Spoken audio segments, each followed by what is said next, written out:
അല്ലാഹു അല്ലാഹു അല്ലാഹു അല്ലാഹു.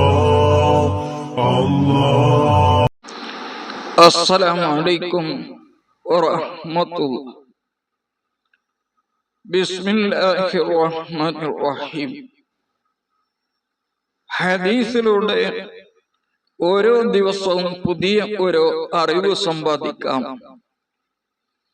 എന്ന വിഷയത്തിൽ നമ്മുടെ ഈ ചാനലിൽ നടക്കുന്ന 15ാമത്തെ ക്ലിപ്പാണ് നിങ്ങളുടെ കയ്യിൽ എത്തിയിട്ടുള്ളത്. ഇതിന്റെ മുമ്പുള്ള 14 ഭാഗങ്ങളും ഹദീസുകളും അതിന്റെ സാരങ്ങളുമാണ് ഉള്ളത്. അത് മനസ്സിലാക്കണം എന്ന് പ്രത്യേകമായി ഉണർത്തുകയാണ്. അറിവ് പഠിക്കുക എന്നത് വളരെ പ്രധാനമാണ്. കിട്ടുന്ന അവസരം നഷ്ടപ്പെടുത്താതിരിക്കാൻ എല്ലാവരും ശ്രമിക്കണമെന്ന് ഉണർത്തുകയാണ്. മാനപ്പെട്ട ഇബ്നു അബ്ബാസ് റളിയല്ലാഹു അൻഹുമയിൽ നിന്ന് നിവേദനം ചെയ്യുന്ന ഒരു ഹദീസ്. ഖാല, അവർ പറയുന്നു, കുന്തു ഖൽഫൻ നബിയ്യി സ്വല്ലല്ലാഹു അലൈഹി വസല്ലം യൗമൻ. ഒരു ദിവസം ഞാൻ നബി സല്ലല്ലാഹു അലൈഹി വസല്ലം തങ്ങളുടെ ബാക്കിൽ ഇരുന്നു കൊണ്ട്, ഒരു വാഹനത്തിന്റെ മുകളിൽ, മൃഗത്തിന്റെ മുകളിൽ റസൂൽ സല്ലല്ലാഹു അലൈഹി വസല്ലം തങ്ങൾ ഇരിക്കുന്ന മൃഗത്തിന്റെ ബാക്കിൽ ഇരുന്നു കൊണ്ട് ഞാൻ യാത്ര ചെയ്യുകയായിരുന്നു. ഫഖാല, അപ്പൊ എന്നോട് നബി സല്ലല്ലാഹു അലൈഹി വസല്ലം പറഞ്ഞു, യാ ഗുലാമു ഇന്നി ഉഅല്ലിമുക കലിമാത്തിൻ. യാ ഗുലാം, ഗുലാമേ, കുട്ടിയെ. ഗുലാം, യാ ഗുലാമു, കുട്ടിയെ എന്ന് ചോദിച്ചാല് ഒരു വലിയ ആള് അല്ല, ചെറുപ്രായത്തിലുള്ള ഒരു കുട്ടിയെയാണ് സാധാരണ അങ്ങനെ ഉപയോഗിക്കാറ്. 10 വയസ്സ് അതിലധികം പ്രായപൂർത്തി ആവാത്ത. അങ്ങനെ വിളിച്ചുകൊണ്ട് എന്നോട് നബി സല്ലല്ലാഹു അലൈഹി വസല്ലം തങ്ങൾ പറഞ്ഞു, ഇന്നി ഉഅല്ലിമുക കലിമാത്തിൻ, ഞാൻ നിങ്ങൾക്ക് കുറച്ച് കാര്യങ്ങൾ പഠിപ്പിച്ചു തരാം. കുറച്ച് അറിവുകൾ, പദങ്ങൾ. അതല്ല ഉദ്ദേശം, അതിന്റെ ആശയമാണ്. ഇഹ്ഫദില്ലാഹ യഹ്ഫദുക. ഒന്നാമത്തത്, നിങ്ങൾ അല്ലാഹുവിനെ സൂക്ഷിക്കുക. എന്നാൽ യഹ്ഫദുക, അല്ലാഹു സുബ്ഹാനഹു വ തആല നിങ്ങളുടെ ശരീരത്തെയും അഹ്ലിനെയും അല്ലാഹു സൂക്ഷിക്കും. അല്ലാഹുവിനെ നിങ്ങൾ സൂക്ഷിക്കുക എന്ന് പറഞ്ഞാൽ എങ്ങനെ സൂക്ഷിക്കുക എന്ന? അല്ലാഹുവിനേക്ക് തഖ്വ ചെയ്യലിനെ നിർബന്ധമാക്കിക്കൊണ്ട്, തഖ്വ പാലിച്ചുകൊണ്ട്, അല്ലാഹു വിരോധിച്ച കാര്യങ്ങളെ ഉപേക്ഷിച്ചുകൊണ്ട് നിങ്ങൾ അല്ലാഹുവിനെ ഭയപ്പെട്ടാൽ, അല്ലാഹു തൃപ്തിപ്പെടാത്ത കാര്യങ്ങൾ വർജിച്ചുകൊണ്ട് നിങ്ങൾ അല്ലാഹുവിനേക്ക് തഖ്വ ചെയ്താൽ, അല്ലാഹുവിനെ സൂക്ഷിച്ചാൽ, യഹ്ഫദുക, അല്ലാഹു നിങ്ങളെ സംരക്ഷിക്കും. നിങ്ങളുടെ ശരീരത്തിനെയും അഹ്ലുകാരെയും അല്ലാഹു കാക്കും നരകത്തിന് തൊട്ട്. ഒന്നാമത്തെ കലിമത്ത് അതാണ്. മാത്രമല്ല, തജിദില്ലാഹ, നിങ്ങൾ അല്ലാഹുവിനെ തജിദുഹു തുജാഹക, നിങ്ങളുടെ നേരെ മുന്നിൽ അല്ലാഹുവിനെ നിങ്ങൾ എത്തിക്കുന്ന, നിങ്ങളുടെ കൂടെ അല്ലാഹു സുബ്ഹാനഹു വ തആല ഉണ്ടാകും. അല്ലാഹു കൂടെ ഉണ്ടാകും. ഒപ്പം അങ്ങനെ നടക്കുമല്ല, അല്ലാഹുവിന്റെ സഹായവും സംരക്ഷണവും ഉണ്ടാകും. അല്ലാഹു നമ്മളുടെ കൂടെ ഉണ്ടാകും. അത് പല ഹദീസുകളിലും ആയത്തുകളിലും ഒക്കെ ഉണ്ട്. അപ്പൊ ഒന്നാമത്തെ കാര്യം ഇതാണ്. 2, ഇദാ സഅൽത ഫസ്അലില്ലാഹ്. ഇദാ സഅൽത, നിങ്ങൾ ഒരു കാര്യം ചോദിക്കുകയാണെങ്കിൽ, ഫസ്അലില്ലാഹ്, അല്ലാഹുവിനോട് നിങ്ങൾ ചോദിക്കുക. അല്ലാഹു തന്നെ പറഞ്ഞിട്ടുണ്ട്, വസ്അലുല്ലാഹ മിൻ ഫദ്ലി, അല്ലാഹുവിന്റെ ഔദാര്യത്തിൽ നിന്ന് നിങ്ങൾ ചോദിക്കുക. അപ്പൊ നിങ്ങളുടെ മത്ലൂബ് നിങ്ങൾ ആവശ്യപ്പെടുകയാണെങ്കിൽ, ഒരു കാര്യം കരസ്ഥമാവണം എന്ന് ആവശ്യപ്പെടുകയാണെങ്കിൽ അള്ളാഹിനോട് ചോദിക്കുക. കാരണം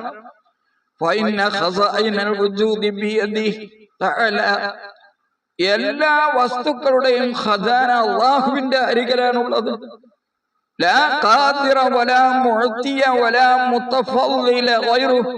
അല്ലാഹു അല്ലാതെ ആ ഖസാന നൽകാൻ കഴിവുള്ളവൻ ഇല്ല, അത് നൽകുന്നവനും ഇല്ല. ഫഹുവ അഹഖു അൻ യുഖ്സദ വയുസ്അല. അപ്പോൾ അല്ലാഹുവാണ് ചോദിക്കാനും ഉദ്ദേശിക്കപ്പെടാനും ഏറ്റവും അർഹൻ. വലാ ഫായിദത ഫീ സുആലിൽ ഖൽഖി. ജനങ്ങളോട് ചോദിക്കുന്നതിന് യാതൊരു ഫായിദയുമില്ല. ഇത് ലാ യംലികൂന നഫഅൻ വലാ ദർറൻ ലിഅൻഫുസിഹിം. അവരുടെ ശരീരത്തിന് തന്നെ നഫ്ഉ ചെയ്യാനും ദർറ് ചെയ്യാനും ആ മനുഷ്യനെ പരമാധികാരം ഇല്ല, സാധിക്കൂല എന്നല്ല, യംലികൂന, അതിനുള്ള അധികാരം കൂടി അള്ളാഹിന്റെ അടുത്താണുള്ളത്. അള്ളാഹ് കൊടുക്കണം, അപ്പളേ സാധിക്കുള്ളൂ. പിന്നെ അള്ളാഹിനോട് ചോദിച്ചാൽ മതിയല്ലോ. അതാണ് ബഹുമാനപ്പെട്ട അബുൽ ഹസനുൽ അലിയു സാദുരി റളിയല്ലാഹു അൻഹു പറഞ്ഞ വാചകങ്ങളെ കിതാബിൽ കാണാം. അയസ്തു മിൻ നഫ്ഇ നഫ്സി, അയസ്തു ഞാൻ നിരാശനായി, മിൻ നഫ്ഇ നഫ്സി എന്റെ നഫ്സിനിക്ക് ഉപകാരം ചെയ്യുന്നതിനെ തൊട്ട്, ലിനഫ്സി എന്റെ നഫ്സിനിക്ക് എന്റെ നഫ്സ് ഉപകാരം ചെയ്യുന്നതിനെ തൊട്ട് ഞാൻ നിരാശനാണ്. പിന്നെ എങ്ങനെ ഞാൻ നിരാശനാവാതിരിക്കും? മറ്റുള്ളവർ എന്റെ നഫ്സിന് ഉപകാരം ചെയ്യും എന്നതിന്, എന്റെ നഫ്സിനിക്ക് ഉപകാരം ചെയ്യണം എന്നുണ്ടെങ്കിൽ ഞാനല്ലേ ഏറ്റവും കൂടുതൽ ചെയ്യേണ്ടത്? അതിൽ തന്നെ ഞാൻ നിരാശവാനാണ്. പിന്നെങ്ങനെ മറ്റുള്ളവര് എനിക്ക് ഉപകാരം ചെയ്യും എന്നതിനെ ഞാൻ ആഗ്രഹിക്കുക?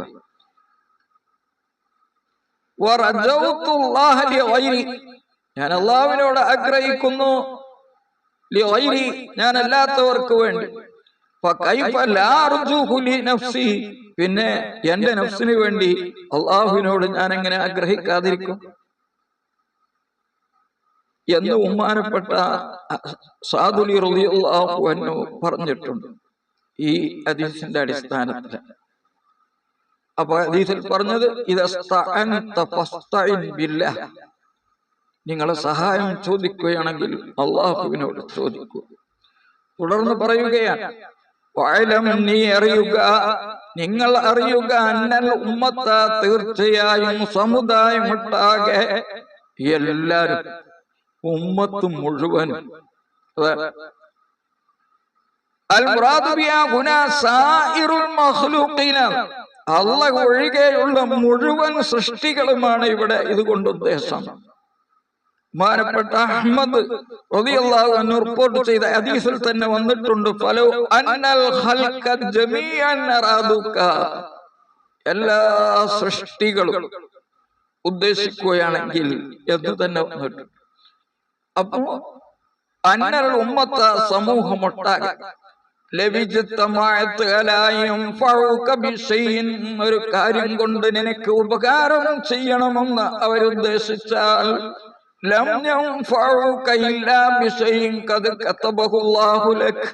അള്ളാഹ് നിനക്ക് കണക്കാക്കിയ ഉപകാരമല്ലാതെ അവർക്ക് ചെയ്യാൻ സാധിക്കുകയില്ല.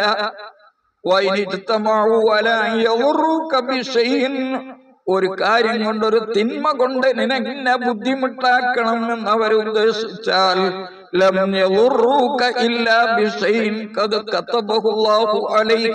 അള്ളാഹ് നിനക്ക് കണക്കാക്കിയതല്ലാത്ത ഒരു ബുദ്ധിമുട്ട് നിനക്ക് എത്തിക്കാൻ അവർക്ക് സാധിക്കുകയില്ല എന്നാണ്.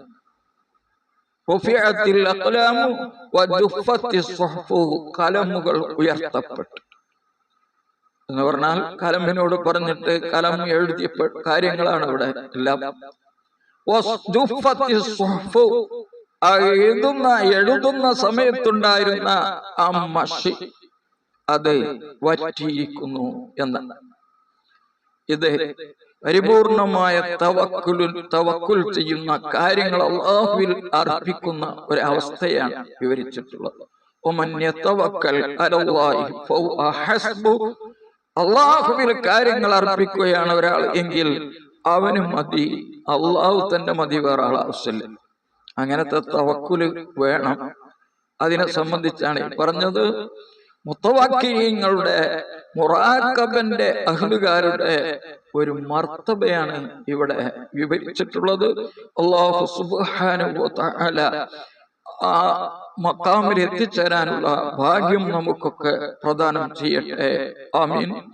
ഇതുപോലെയുള്ള അറിവുകൾ സാധാരണക്കാരിലേക്ക് എല്ലാവരിലേക്കും എത്തിക്കുന്നതിന് വേണ്ടി ഷെയർ ചെയ്യണമെന്നും ഇതിൽ എല്ലാവരും പങ്കാളികളാകണമെന്നും പ്രത്യേകമായി ഉണർത്തുകയാണ്.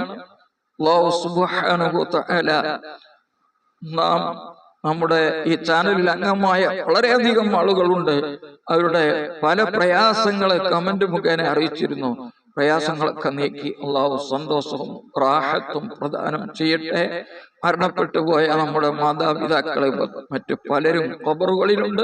അവരുടെ ദോഷങ്ങൾ അള്ളാഹു പുറത്ത് ഖബർ ജീവിതവും ശേഷ ജീവിതങ്ങളും വിജയകരമാക്കട്ടെ. ആമീൻ. അസ്സലാമു അലൈക്കും വറഹ്മത്തുള്ളാഹി വബറകാതുഹു.